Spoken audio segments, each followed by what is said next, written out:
విశ్వామిత్రుడు 1000 సంవత్సరాలు తపస్సు చేసి మహాశివుని అనుగ్రహం పొంది ఎన్నో అస్త్రాలను నేర్చుకున్నాడు. కాని అవి కూడా వశిష్ఠ మహర్షిని ఏమి చేయలేకపోయాయి. అప్పుడు విశ్వామిత్రుడు ఆలోచిస్తాడు, వశిష్ఠ మహర్షి దగ్గర ఏముంది, నా దగ్గర ఏమీ లేదు అని. వశిష్ఠ మహర్షి ఒక బ్రహ్మర్షి, అందుకే అతన్ని ఓడించలేకపోతున్నాను అని విశ్వామిత్రునికి అర్థమవుతుంది. ఒక ఘోర తపస్సు చేసి బ్రహ్మ యొక్క అనుగ్రహం పొంది బ్రహ్మర్షి అవుతాను అని నిశ్చయించుకుంటాడు విశ్వామిత్రుడు. బ్రహ్మర్షిగా మారాలి అంటే ముందు కోపం అలాగే కామం అనేవి ఉండకూడదు. కానీ ఇవన్నీ విశ్వామిత్రులో తారాస్థాయిలో ఉన్నాయి. కోపం అయితే చాలా ఉంది వశిష్ఠ మహర్షిపై. ఇక బ్రహ్మర్షి అవడం కోసం విశ్వామిత్రుడు తన భార్యతో దక్ష తీరానికి చేరుకున్నాడు. అక్కడ 1000 సంవత్సరాల పాటు ఘోర తపస్సు చేశాడు. ఈ సమయంలోనే విశ్వామిత్రునికి 4 కుమారులు కూడా జన్మిస్తారు. విశ్వామిత్రుని తపస్సుకి బ్రహ్మ ప్రత్యక్షమై, నీ తపస్సుకు మెచ్చాను, నువ్వు రాజర్షి అయిపోయావు అని అంతర్ధానం అయిపోతాడు. ఇంత కష్టపడి 1000 సంవత్సరాలు తపస్సు చేస్తే రాజర్షి మాత్రమే అయ్యాను, ఇంకా బ్రహ్మర్షి ఎప్పుడు అవుతానో అని ఆలోచనలో పడతాడు విశ్వామిత్రుడు. ఇదే సమయంలో విశ్వామిత్రునికి ఒక మంచి అవకాశం వస్తుంది వశిష్ఠ మహర్షిపై పగ తీర్చుకోవడానికి. ఆ అవకాశం ఏంటంటే, త్రిశంకుడు అనే మహారాజు పరిపాలించేవాడు. ఇతనికే కులగురువుగా వశిష్ఠ మహర్షి ఉండేవారు. అతనికి ఒక విచిత్రమైన కోరిక కలుగుతుంది. అదేంటంటే, తన పూర్వీకులందరూ చనిపోయాక స్వర్గానికి చేరుకున్నారు, కానీ ఇతను బ్రతికుండగానే స్వర్గానికి వెళ్ళాలి అని విచిత్రమైన కోరిక కలుగుతుంది. ఈ కోరికను తన కులగురువైన వశిష్ఠ మహర్షికి చెప్పుకుంటాడు. గురుదేవా, మీరు ఎన్ని యజ్ఞాలు అయినా చేయండి, ఎన్ని యాగాలు అయినా జరిపిద్దాం, ఎంత ఖర్చు అయినా నేను భరిస్తాను, నన్ను బ్రతికి ఉండగానే స్వర్గానికి వెళ్లే విధంగా చేయండి అంటాడు త్రిశంకుడు. అప్పుడు వశిష్ఠ మహర్షి ఇలా అంటాడు, మహారాజా, ఇలా బ్రతికుండగానే స్వర్గానికి చేరడం అనేది ఎక్కడా జరగలేదు. పైగా ఇది ఏ ధర్మశాస్త్రాల్లోనూ లేదు. కాబట్టి నీ కోరికను త్యజించు అని అంటాడు వశిష్ఠ మహర్షి. ఇక త్రిశంకుడు వినకుండా వశిష్ఠ మహర్షి యొక్క 9 కుమారుల వద్దకు వెళ్ళి తన కోరికని చెప్పుకుంటాడు. మీ తండ్రి చేయను అన్నాడు, మీరైనా చేయించండి అంటాడు. అప్పుడు వారు ఇలా అంటారు, మా తండ్రికి సకల శాస్త్రాలు తెలుసు, వారి నుండే కదా మేము అన్ని నేర్చుకున్నాము. ఇక మా తండ్రి గారే చేయలేనిది మేము ఎలా చేస్తాము? కనుక మీరు మీ కోరికను త్యజించండి అని అంటారు. మీ వల్ల మీ తండ్రి వల్ల అవ్వకుంటే ఏమి, నేను వేరొక గురువును చూసుకుంటాను అంటాడు త్రిశంకుడు. ఇది విన్న వశిష్ఠ మహర్షి కుమారులకు పట్టరాని కోపం వస్తుంది. నీవు చండాలునివి గవ్వుగాక అని త్రిశంకుని శపిస్తారు వశిష్ఠ మహర్షి యొక్క కుమారులు. మరుసటి రోజు ఉదయమే త్రిశంకుడు అందంగా ఉండేవాడు. నల్లటి శరీరంతో ఎర్రని కళ్ళతో వికృత రూపంలోకి మారిపోతాడు వశిష్ఠ మహర్షి కుమారులు ఇచ్చిన శాపం వలన. త్రిశంకుడు వికృత రూపంని చూసి అక్కడున్న భటులందరూ భయంతో పరుగులు పెడతారు. ఇక రాజ్యంలో ఉండలేక తన కోరికను త్యజించుకోలేక రాజ్యం నుండి బయటికి వెళ్ళిపోతాడు. తపస్సు ముగించుకొని కూర్చున్న విశ్వామిత్రుని దగ్గరికి వెళతాడు త్రిశంకుడు. విశ్వామిత్రుని కాళ్ళ మీద పడి తన కోరికను అలాగే ఇప్పటి వరకు జరిగినదంతా చెప్తాడు.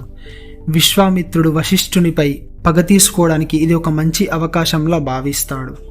నీ కోరికను నేను తీరుస్తాను అని మాట ఇస్తాడు త్రిశంకునికి. వశిష్ఠుడు చేయలేని పని నేను చేసి నిన్ను స్వర్గానికి పంపుతాను అని మాట ఇస్తాడు. విశ్వామిత్రుడు యాగం ప్రారంభిస్తాడు, కానీ ఏ ఒక్క దేవతలు కూడా రారు. ఇక విశ్వామిత్రుడు తన తపోశక్తితో త్రిశంకుని సజీవంగా స్వర్గానికి పంపుతాడు. త్రిశంకుడు అలా ప్రయాణిస్తూ స్వర్గం దగ్గరికి రాగానే ఇంద్రుడు అడ్డుపడి, నువ్వు గురుపుత్రుల శాపానికి గురువైన వాడివి, స్వర్గంలోకి ఇలా శాపానికి గురైన వారికి ప్రవేశం లేదు, నువ్వు ఏ విధంగా వచ్చావో అలానే కిందకి భూలోకానికి వెళ్ళు అని ఇంద్రుడు నెట్టేస్తాడు. అలా పడిపోతున్న త్రిశంకుడు లబో దిబో అంటూ విశ్వామిత్ర, నన్ను రక్షించు, కింద పడిపోతున్నాను అని అర్ధనాదాలు చేస్తాడు. విశ్వామిత్రుడు త్రిశంకుడు పడిపోకుండా మార్గమధ్యంలో ఆపి ఏమైంది అని అడుగుతాడు. త్రిశంకుడు జరిగిందంతా చెప్తాడు. ఓహో, దేవతలు అలా చేశారా, అయితే నేను ఏం చేస్తానో చూడు అని బ్రహ్మ సృష్టికి ప్రతి సృష్టిగా స్వర్గలోకాన్ని సృష్టించడం మొదలు పెడతాడు విశ్వామిత్రుడు. ఇదంతా చూసిన దేవతలు ఇది తప్పు అని నచ్చచెబుతారు విశ్వామిత్రునికి. దేవతల అభ్యర్థన మేరకు విశ్వామిత్రుడు త్రిశంకుడు ఉండే స్వర్గాన్ని నక్షత్ర లోకానికి అటువైపుగా సృష్టించి త్రిశంకుణ్ణి తలక్రిందులుగా ఉండేట్టు ఏర్పాటు చేస్తాడు. విశ్వామిత్రుడు సృష్టించిన స్వర్గమే ఇది. ఇక విశ్వామిత్రుడు మళ్ళీ తపస్సు చేసుకోవడానికి పశ్చిమ తీరంలోని పుష్కర క్షేత్రంలో మొదలు పెట్టబోయాడు. విశ్వామిత్రుడు తపస్సు ప్రారంభించాడు. అప్పుడు ఇంద్రుడు మేనకను పిలిచి విశ్వామిత్రుని దగ్గరకు వెళ్ళి నీకు ఆకర్షితుణ్ణి చేసి విశ్వామిత్రుడి యొక్క తపస్సు ఆగేలా చేయాలన్నాడు. అప్పుడు అప్సరస అయిన మేనక విశ్వామిత్రుని దగ్గరికి వెళ్ళి అటూ ఇటూ తిరుగుతూ ఉంది విశ్వామిత్రుని దృష్టిలో పడడానికి. విశ్వామిత్రుడు మేనకని చూశాడు. మేనక యొక్క అందాన్ని చూసి ఆకర్షితుడైపోతాడు. తపస్సు ఆపివేస్తాడు. ఇద్దరూ కలిసి ఉంటారు. ఇలా కొంతకాలం గడుస్తుంది. కొంతకాలానికి విశ్వామిత్రునికి తన తపస్సు చేసుకోవడానికి వచ్చాను అని గుర్తుకు వస్తుంది. ఇది అంతా ఇంద్రుని పన్నాగమని తెలుసుకుంటాడు. ఇక వీరిద్దరికీ ఒక ఆడ శిశువు పుడుతుంది. వచ్చిన పని అయిపోయింది కాబట్టి ఆ శిశువును అక్కడే విడిచి మేనక స్వర్గానికి వెళ్ళిపోతుంది. విశ్వామిత్రుడు తన తపోశక్తితో ఆ ఆడ శిశువును సురక్షితంగా ఉండేలా చేసి తపస్సుకు వెళ్ళిపోతాడు. ఆ శిశువుని అక్కడున్న పక్షులు వాటి రెక్కల సహాయంతో రక్షిస్తున్నాయి. అప్పుడే తన శిష్యులతో అటువైపుగా వెళుతున్న కణ్వ మహర్షి ఆ శిశువుని తీసుకొని ఆశ్రమానికి వెళతారు. ఆ శిశువును పెంచి పెద్ద చేస్తాడు కణ్వ మహర్షి. ఆమెకి శకుంతల అనే నామకరణం కూడా చేస్తాడు. శాకుంతలము అంటే పక్షులు. ఆ ఆడ శిశువు పక్షుల ద్వారా రక్షింపబడిన శిశువు కాబట్టి శకుంతల అని పేరు వచ్చింది. ఈ విధంగా మనకి శకుంతల జన్మించింది.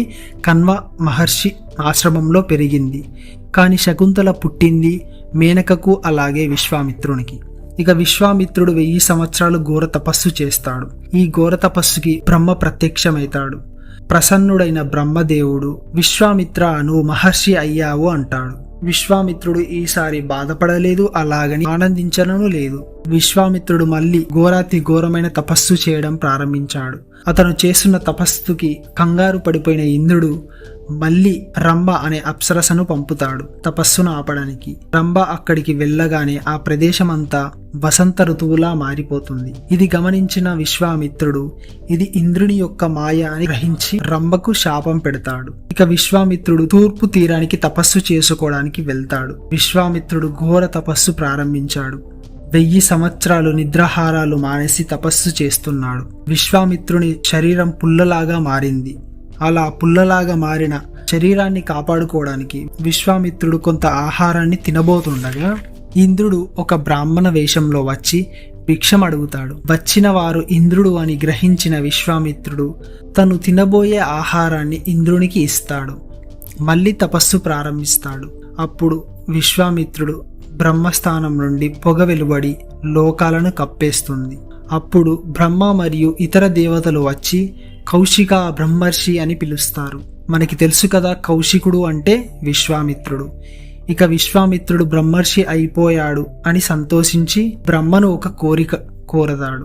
వశిష్ఠుని చేత బ్రహ్మర్షి అని పిలిపించుకోవాలని ఉంది అంటాడు విశ్వామిత్రుడు. అప్పుడు దేవతలందరూ వెళ్ళి వశిష్ఠుణ్ణి విశ్వామిత్రుని యొక్క కోరికను నెరవేర్చమంటారు. మొదట వశిష్ఠ మహర్షి నిరాకరించిన తరువాత అంగీకరించి విశ్వామిత్రుని దగ్గరికి వెళ్ళి బ్రహ్మర్షి అని పిలుస్తాడు.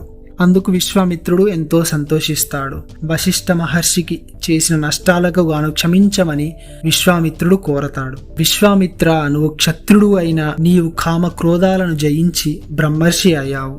ఇక నుండి నీ జీవితాన్ని లోక కళ్యాణం కోసం వినియోగించు అని దీవించి వశిష్ఠ మహర్షి వెళ్ళిపోతాడు. ఈ విధంగా విశ్వామిత్రుడు బ్రహ్మర్షి అయ్యాడు. అలాగే త్రిశంకు స్వర్గాన్ని కూడా నిర్మించాడు. శకుంతల విశ్వామిత్రునికి అలాగే మేనకకు జన్మించిన ఆడ శిశువు. మీకు గనక మన వీడియో నచ్చినట్టయితే లైక్ అలాగే షేర్ చేసి మన ఛానల్ని సబ్స్క్రైబ్ చేసుకోండి.